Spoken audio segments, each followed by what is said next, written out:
is Axel Soames in association with Squared Circle Boxing. Today I'm here with Josh Warrington. Josh, first of all, how are we doing, mate? Hi mate, yeah, very well.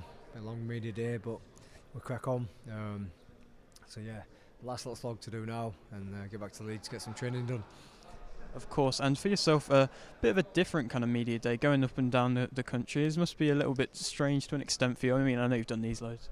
Yeah, I mean, I've done this in past. I've been normally you space them over a few days. I'm doing something similar with Carlframpton, where we did Leeds, London, and then Belfast, but that was over a few different days. It's quite tight, but I guess it just gets it all done and out of the way.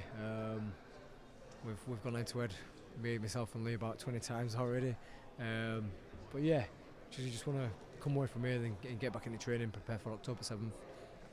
Of course, and I'm very interested in your mindset going into this fight because, of course, you are coming off to defeat, but you've now got this huge opportunity here as well. And what is your mindset? You got an underdog mindset, or have you got like this is your time mindset? It's an underdog mindset because a lot of people have kind of painted a picture that I come off a big bad loss last time out. With a majority decision. I thought I'd done enough to win. I know it was very close. I know some people thought I'd draw, some people thought Lopez won. But I thought I'd done enough. Like I say, started around it too early, then I believe I would have got him out there.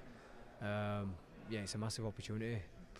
But yeah, I mean, you look at the bookies so far, the odds Lee's the massive favourite. Some of the bookies don't know shit about boxing, but a lot of people will think that I've had an hard career, a long career, but I feel very good. I'm fully focused to become a three-time world champion. Of course, and I suppose, is that just credit to your legacy to be able to come back from a defeat, but then come back and then be a three-time world champion? Yeah, and people have said to me after Lopez won, it's not about it's not about just winning the belts, and winning the belts is a big part of it is showing how you come back with it from these hardships. People like seeing you just the British mentality. They like people falling off the ledge and then coming back. So yeah, good comeback story. Credit to Lee. He's been a good fighter for the last few years. Had some good momentum, but I feel that myself it's going to be too much for him on October 7th. And there was a lot of talks, of course, about this being at the Forest Ground. But for yourself, is it kind of nice to be in that maybe more of a mutual venue? Is that nicer? I'm gutted for the man that we're not going to Nottingham. I would like to have gone to Nottingham, I'll be honest with you. I think it would have been quite an experience to do a stadium fight as well, and to be on the B side of a big event like that. So yeah, I'm gutted, to be honest with you, but it is what it is. Football season can't be done, understandably. When football teams are spending millions of pounds on pitch, last thing they want to do is have it fucking trampled to bits. So yeah, it is what it is, but we're there in Sheffield, and yeah, it's still an away day for my lot, and I'm pretty certain we'll take it over.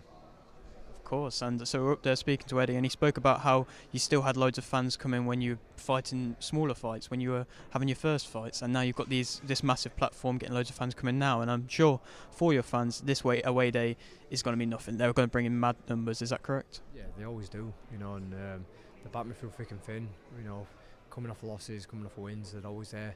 I'm forever grateful for them, always grateful for the support that I'm shown, and I'm sure they're going to bring the noise. Of course, and so I mean, of course, this is a domestic fight, and it's a huge domestic fight. And do you kind of maybe get up a little bit more for domestic fights compared to fights where you might not know them quite as much? Or? Maybe for press conferences and stuff like that. But when it comes down to it, it's just another man, arms and legs in front of me, and that's it. And he's the man trying to stop me from my career progressing, stopping me from becoming a three-time world champion. So I have to get past him. And so, of course, winning this fight, where do you kind of go from here? Are you wanting to stick around at this weight class and maybe go for Kolmatov, or maybe moving up? Well, I'll see what opportunities present themselves. I'd like to fight Ray Vargas. He's WBC champ. Victor Ramirez. I'd like to win another belt. Let's keep on having the big fights. Obviously, there's a mandatory as well. If an opportunity comes up at Super Feather, we'll take an interest in that. So there's lots of options to go look at. And so if you do win this fight, do you feel like it's about time that Eddie buys you a Rolex? When I win this fight, and listen, I buy my own. I'm not like some of these beggars. I'll buy my own, but he can take us to America, and if he wants to buy me a watch, he can buy me a Patek. And just one more question, just on Maxi Hughes. Of course, he got a bit of an unfortunate defeat. And what do you make of that fight? And how is it kind of annoying to see the judges just not going his way? Yeah, very frustrating. Obviously, Maxi had a big opportunity. I thought he'd done more than enough to have his hand raised, and he should be looking at a big world title fight next. And now he's been bit limbo. So absolutely gutted. I mean, the whole world knew he'd done enough to win the fight. So yeah, absolutely gutted for the man. He shows massive character and the way that he's carried himself since that fight. Hopefully a big opportunity will come for him. Thank you very much, Josh.